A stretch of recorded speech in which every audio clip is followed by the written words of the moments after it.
to the next speaker. I guess Ted is here. Yes, I am here actually. Of course. Do you have anything to share? Or yep, here we go. Yes, let me know when you see it.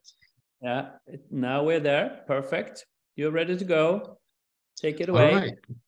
Well, thank you very much, Magnus, and very nice to meet you all. My name is Ted Elvhage. I'm a long-term deep tech investor, and I accidentally invested in the space a couple of years ago. And after that, I decided to invest in nothing else than space for the rest of my life.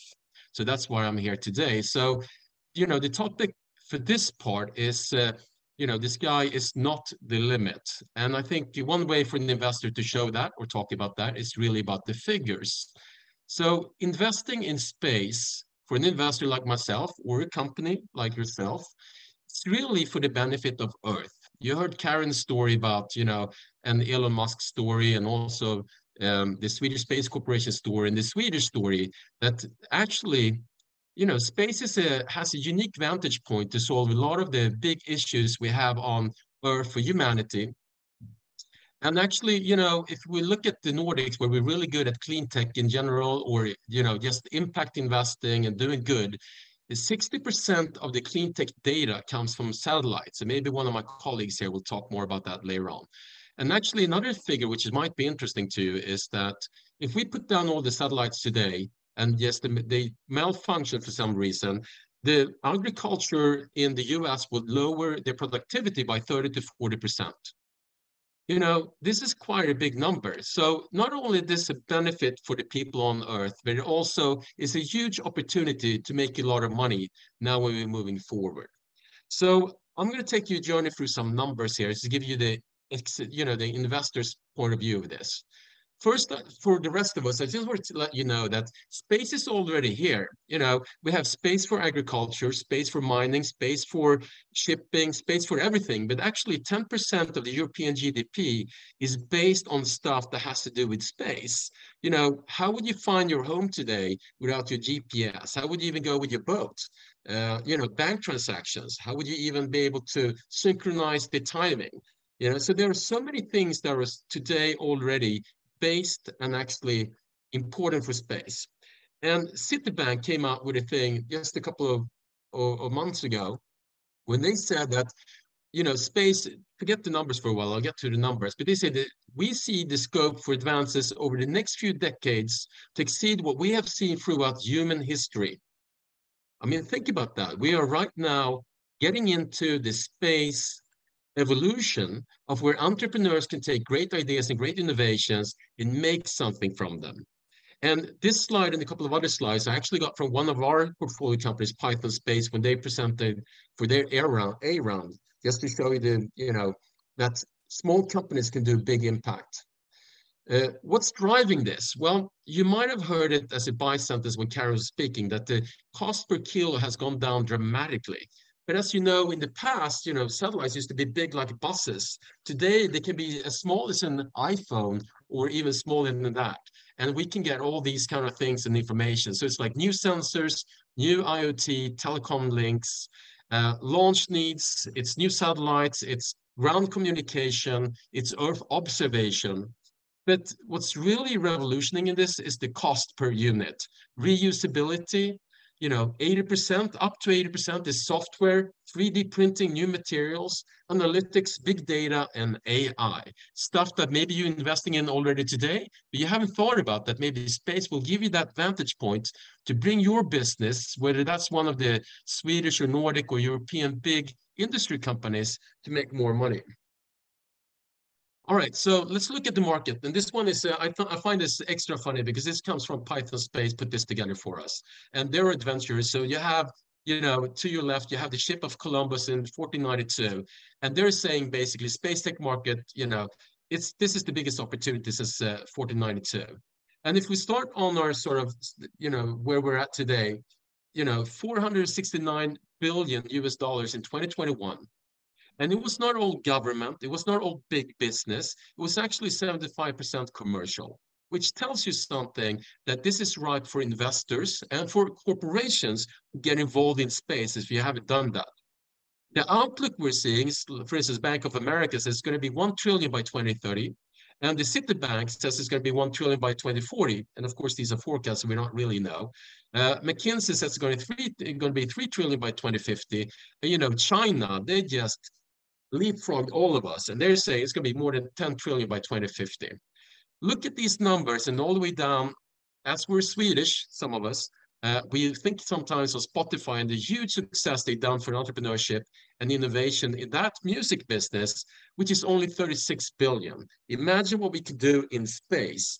Is space for mining, space for shipping, space for agriculture, space for banking. So that's the future.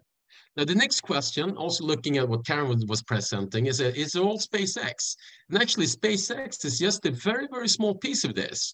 And, you know, the cake is growing. So all you small entrepreneurs, all you guys with small, medium business, you get started right now. You large business, you should have gotten started 2 months ago or a year ago, because you're already late to the party. You should get started now with your entrepreneurship and get something in space enabled. You know, in the future, if you go to a hot dog stand or a hamburger place and they don't sell space burgers, walk away, because they didn't get it. Space will be everywhere. It's the biggest revolution going on right now in investment, in innovation, and the way to help the planet be better and for the people who work and join forces. Satellites currently 70% of total space, and is communication, Earth observation, and tech development. But here's the real kicker for us who've never seen this before. You know, 23 billion, according to the city forecast, will be in space-based solar power. Stanford just sent one up, China just sent one up to do solar energy harvesting from the sun, and then with microwave getting down to Earth. You know, 21 billion will be space logistics, 14 billion will be microgravity. It's huge. You can't imagine what can happen in biotech and in materials if you do it without gravity. And you can see the crystals becomes much clearer, much better if you do it that way. So it's a huge opportunity. You look at the moon asteroid mining, you know, I saw LKAB on one of the slides from Karen. You guys should be already doing this. If you're not into space, mining for space, you know, you should get talking to someone, because this is happening right now. And you're lagging behind if you haven't thought about it. Space exploration, of course, maybe that's still going to be Elon Musk and a couple of the big governments, and some few younger, or at least younger companies, exploration companies, who says, let's be an interplanetary company and get this working.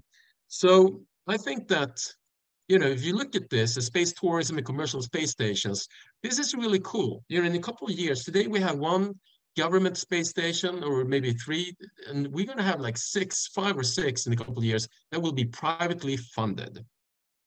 These are some numbers on the market global space tech to give you an idea that 2021 grew by 100%, 15.4 billion invested in 2021.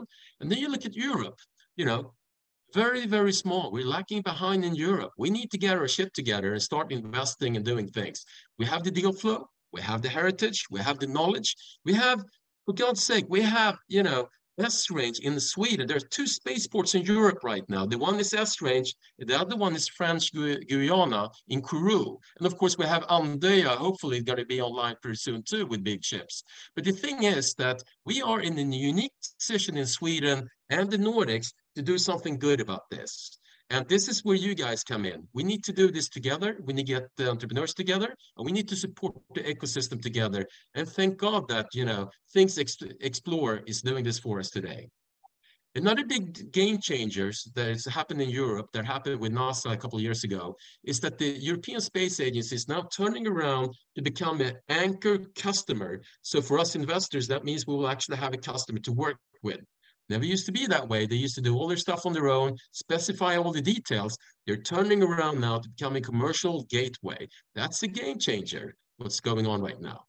And this is just one example. I'm sorry for this example because I'm excluding ISI this time. But ISI is our unicorn from Finland. Finland are really advanced in this. And we should be doing much more with Finland. So with that, Magnus, I'll stop here and say thank you for having me. And if you have anything, you know, put it down in the chat and I'll hand over to you, Magnus. Thank you. Thank you, Ted. It's wonderful to have you. You have a lot of words per second as well, which is great. You know, super. That was the whole idea. Yeah, This is super interesting, obviously, and I guess everybody, if we know newcomers, I think everybody is amazed to see the opportunity ahead. I always try to compare it to the impact of internet. It's at least in that kind of ballpark. So I think that's really great.